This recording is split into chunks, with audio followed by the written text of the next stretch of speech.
Hello everyone, welcome back to the channel Shivani Litverse. अगर आप UGC NET, JRF English, literature, PG English या competitive exam की preparation कर रहे हैं तो आप बिल्कुल सही जगह पे आए हैं। यहाँ हम डिफ़िकल्ट लिटरेरी कॉन्सेप्ट को सिंपल इंग्लिश में एग्जाम्पल के साथ और एग्ज़ाम ओरिएंटेड अप्रोच से समझेंगे। और आई प्रॉमिस कि आप इसके बाद भूलेंगे नहीं। मैं आपको इतने फ़नी और सिंपल वे में बताऊंगी। तो बिना टाइम वेस्ट किए let's begin today's topic, illusion.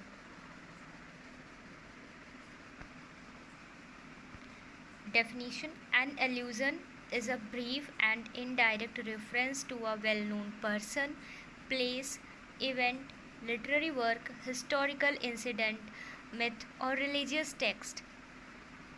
The writer doesn't explain the reference but expects the reader to recognize it.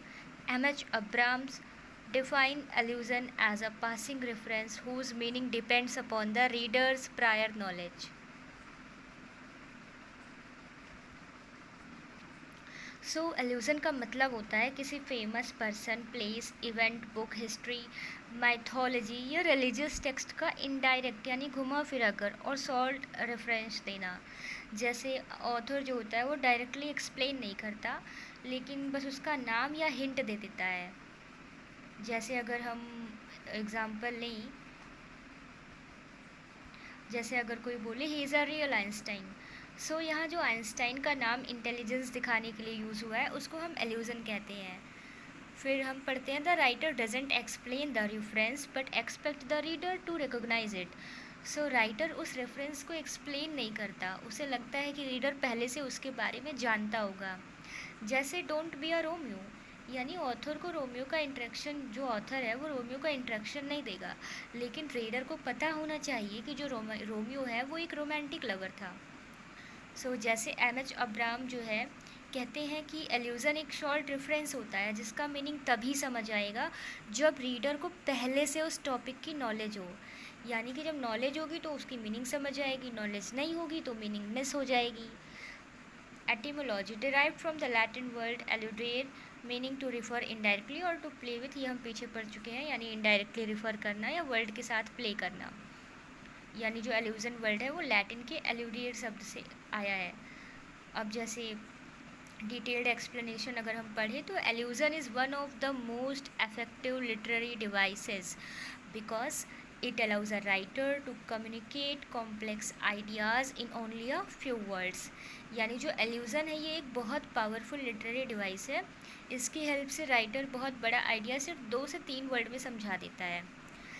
Instead of giving a long description, the writer simply mentions a familiar name, event, or text.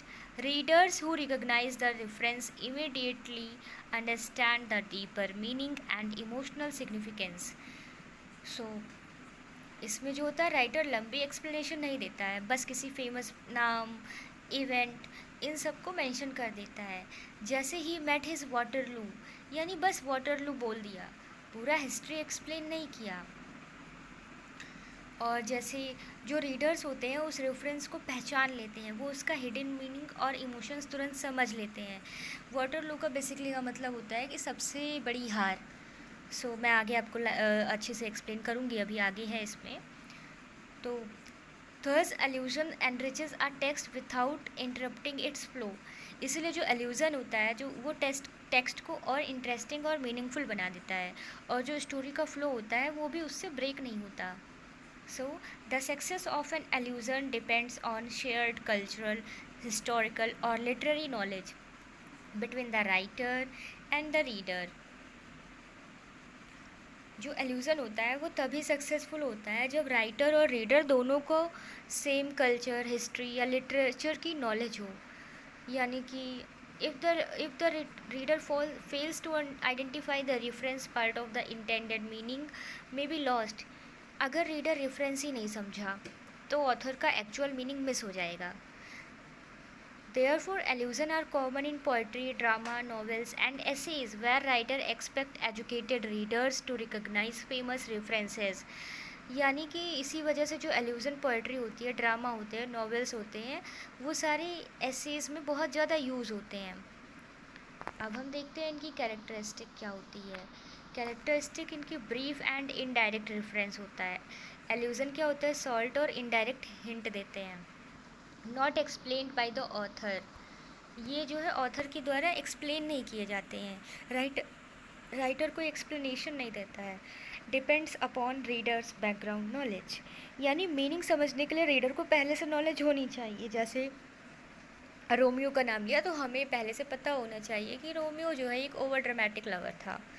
So it adds depth, richness and multiple layers of meaning, यानी meaning समझने के लिए जो है reader को पहले से knowledge होनी चाहिए। उसके साथ एक ही सेंटेंस के कई मीनिंग निकाल सकते हैं, जैसे जिससे कि जो हमारा टेक्स्ट होता है वो और इंटरेस्टिंग बन जाता है। May refer to mythology, history, religion, literature और पॉपुलर कल्चर, यानी जो रेफरेंस किसी भी फेमस चीज़ का हो सकता है। जैसे हम रामायण को ले लें, महाभारत को ले लें, बाइबल को ले लें, शेक्सपियर को ले लें, हैरी पॉटर को ले लें, मार्वल को ले लें। तो अगर हम सिर्फ मान लीजिए रामायण बोल देते हैं तो हमारे माइंड में back of the story create हो जाती है, हमें पता होता है कि वो क्या कहना चाह रहा है। इफ़ हम महाभारत का नाम लेते हैं तो हमें उसकी भी बैक ऑफ द स्टोरी पता होती है। नाउ कॉन्सेप्ट फ्लो, राइटर जो होता है वो इनडायरेक्ट रेफरेंस देता है और रीडर रिकॉग्नाइज कर लेता है सोर्स से, तो हिडन एसोसिएशन जोड़ता है और उससे एक डीपर मीनिंग निकल जाती है। Now we should discuss the types of allusion. So it is of 5 types: biblical allusion, mythological allusion, historical allusion, literary allusion and cultural allusion.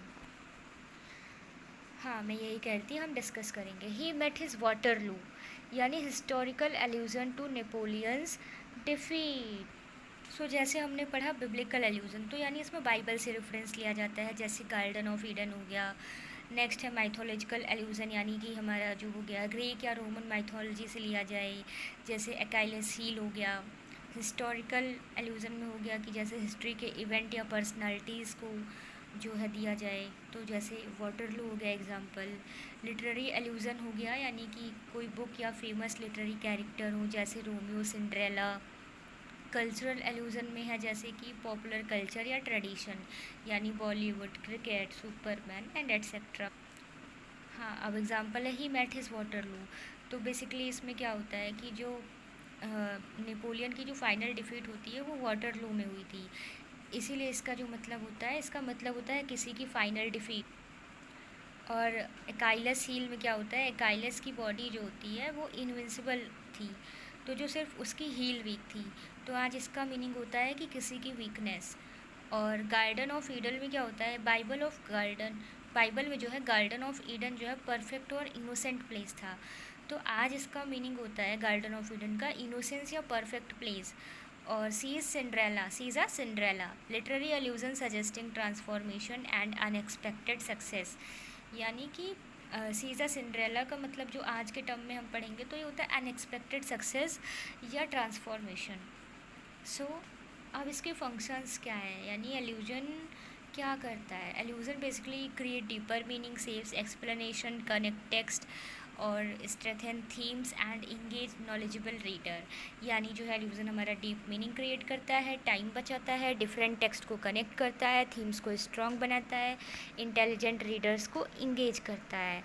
और अगर हम नेट जेआरएफ के फोकस से देखें तो जो बेसिकली इम्पॉर्टेंट है इसकी डिफिनीशन जो मैंने आपको बता दिया, सोर्स हो गए, कैरेक्टरिस्टिक हो गया, टाइप्स हो गया, फेमस एग्जांपल हो गए and explanation application in literary text are frequently tested, यानी पूछे जाते हैं हम।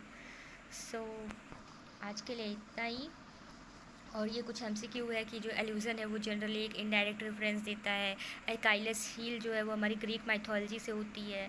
Recognition of an allusion depend on the reader's prior knowledge, ये सारे हमारे एमसीक्यूज़ हैं जो प्रीवियस क्वेश्चन में पूछे जा चुके हैं।